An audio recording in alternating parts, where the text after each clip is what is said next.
Big boss 18 में जैसे जैसे दिन आगे बढ़ते जा रहे हैं, घर वालों के चेहरों से नकाब भी उतरता जा रहा है। दरअसल एक टास्क के दौरान शिल्पा शिरोडकर का असली चेहरा दर्शकों के सामने आने वाला है। सभी घर वालों के साथ अच्छी बॉन्डिंग बनाने वाली शिल्पा की बॉयसनेस विवियन डीसेना की तरफ साफ देखने को मिलेगी। वह करणवीर को फिर धोखा देंगी।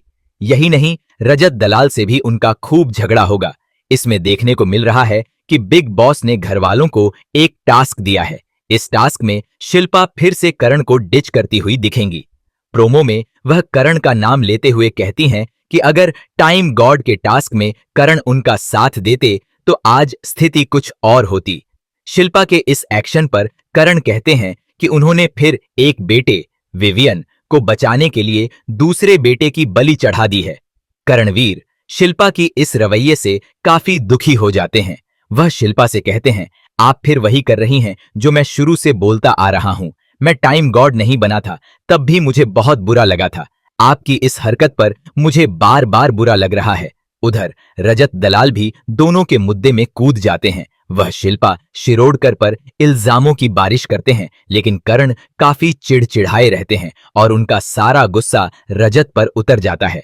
प्रोमो में देख सकते हैं कि रजत दलाल शिल्पा पर तंज कसते हुए कहते हैं, सबसे पहले वो साइन मारती हैं, साथ वाले से सीखो, अपने वालों को वो साइन नहीं मारती हैं। ये सुनकर शिल्पा खुद को डिफेंड करती हैं। वो कहती हैं, मैंने आपसे कुछ कहा? दोनों की तू मैं सुनकर करणवीर भड़क जाते हैं। वह रजत से कहते हैं, इरिटेट मत कर वरना फिर मैं बोलूंगा। यह सुनते ही रजत भड़क जाते हैं। इसके बाद तीनों में झगड़ा शुरू हो जाता है। रजत दलाल पर भड़कते हुए करण कहते हैं, ऐसी कोई बात है जिस पर तू पलटा नहीं है? फिर रजत कहते हैं कि भले वो पलटे, लेकिन बोलते हैं कम से कम आग लगाकर तो नहीं जाते हैं। कर्ण पूछते हैं, जेल क्यों गया था? रजत कहते हैं, मैं क्यों बताऊं। इस पर कर्ण जब हंसते हैं तो रजत कहते हैं, हंस मत, फाड़ दूंगा। फिर कर्ण कहते हैं, 200 किमी जाकर सॉरी बुलवाएगा, यहां सॉरी नहीं बुलवा सकते हो, खुला बोल रहा हूं, मैं यही हूं। तो दोस्तों, आपको भी मजा आ रहा है या नहीं? कमेंट्स में बताएं और सब्सक्राइब करें हमारे इस चैनल को। जय हिंद।